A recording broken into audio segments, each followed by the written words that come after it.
Hello guys, and welcome to Kimchi and Muffin Productions. Today, this video will not be accompanied by the lovely voices of either Kimchi or Muffin. It will instead be occupied by the not as lovely voice of me, Barry the Wolf. Kimchi and Muffin had a request that I do a drawing tutorial. So today I'm going to be showing how to draw a fluffy wolf that just got attacked by a hairdryer. And by the way, these drawing tutorials are meant to be really silly. So I'm sorry if this offends any really good artists out here. So anyway, let's just get on with this video. I know that this is going to be completely ridiculous. So you're going to want to start out by drawing some quick lines so you know where the face is going to be. You might need to overlap with the lines. Just don't do this, okay? Just don't make the lines really black. So we're going to do like little points where we think the ears might be. And a line. Another line for the tail. The legs will probably be around here. This is where the chin might be. So, okay, now for the tracing. So we're going to take a small paintbrush, and it's ideal. Oh, my printer just terrified me. I just had like a huge rush of adrenaline because my printer made a tiny noise. So, it's ideal that you use the exact opposite color of whatever is the main color of what you are painting. But for today, I'm just going to use black to make the lines more pronounced. So, let's, I'm aware that this kind of looks like a bear, so we might need to add some points later. So, let's see if we can make this a little pointier. Perfect. Perfect. It's lovely. It looks like it just got oil spilled on its ears. It's gonna need another hairdryer. So, your best bet here would be to, oops, messed that up. Your best bet here would be to completely disregard these lines and just do whatever.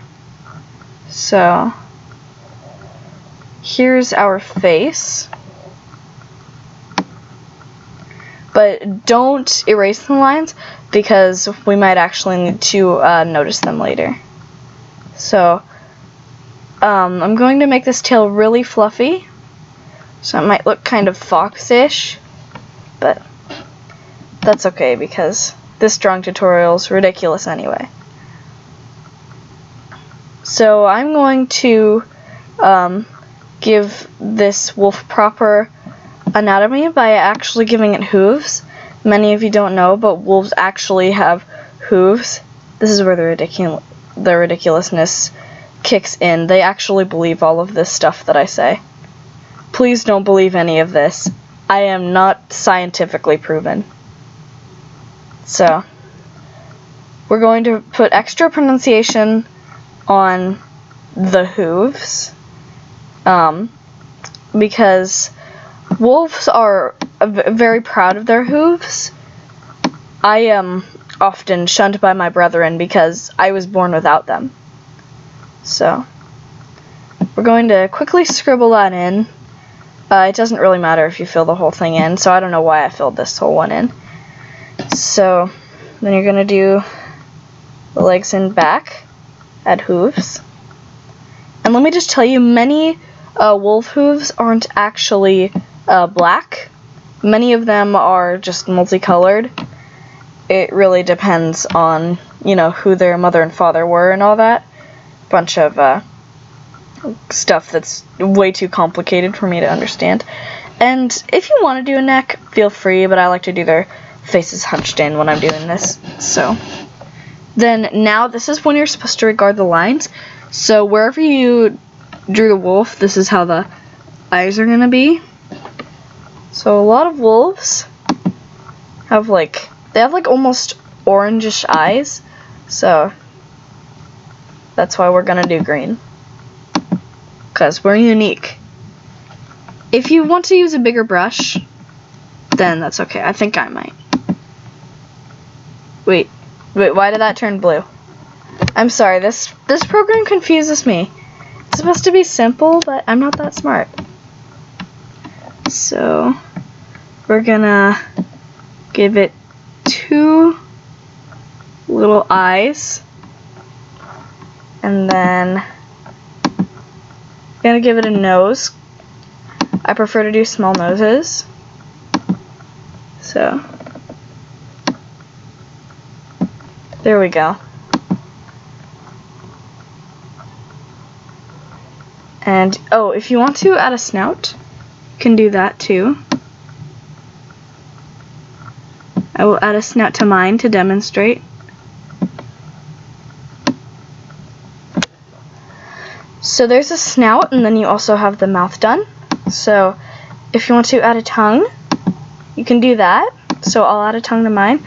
We need to dry this because otherwise the pink will mix with the black. So let's just dry that. Some wolves are partially derived from butterflies, so they've got like these really long, weird tongues. So I'm just gonna do that. It almost looks like a lizard tongue or a frog tongue, actually. And so anyway, on with our tutorial. We've got some pink in our ears, and often we have like little swirly pink bits on our hooves. My trackpad messed up there. Yeah, I'm using a trackpad, amazingly enough. So now comes the most important part, the main color of the wolf. If you want to use an even bigger paintbrush for this, be my guest.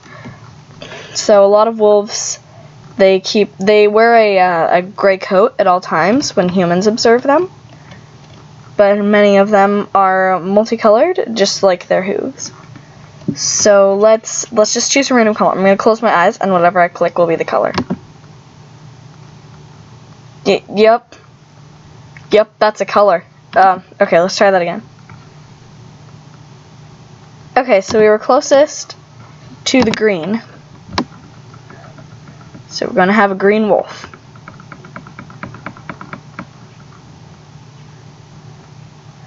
So just color this guy in green as best as you can.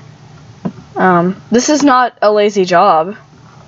Actually, I'm not doing a lazy job at this. I am trying very hard. He looks like he's wearing Azrael's sweater. I'm a huge fan of Undertale, by the way, if you hadn't guessed. So if you have to get a smaller brush to fit the snout, which is very likely, unless you're super talented, or even mildly talented, because I'm horrible. But yeah, I've always found this kind of hard. He looks like he's wearing one of those oatmeal face masks. So now that you've got the main coat in, you're just going to choose any color that goes along with it, really. And then I'm just going to use this brush. So then we can add the extra design. Ooh, my trackpad's just gone off center. So we're going to add some like they're like little C shapes. So a lot of wolves get that texture. Well, not texture, pattern. So there we go. Some of them have like little bits of hair on the edges of their ears that kind of look like clouds. And now for the final part, accessorizing. So let's dry this off real quick. And okay.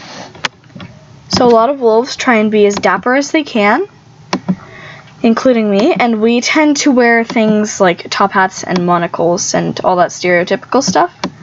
Most people think that like rich humans wear that, I guess, but that's not true. The first creatures that invented the monocle were actually wolves. I've learned all this from my parents. They know a lot about wolves because they're wolves. So we're going to add a little monocle here. Lovely. And then the last thing we're going to add is a hula hoop, because hula hooping is a favorite pastime of around, I believe, 60% of the wolves' population. So that's all. Hope you enjoyed this video. Bye! Subscribe if you want to, but you don't have to, because I am not the boss of you. Bye-bye!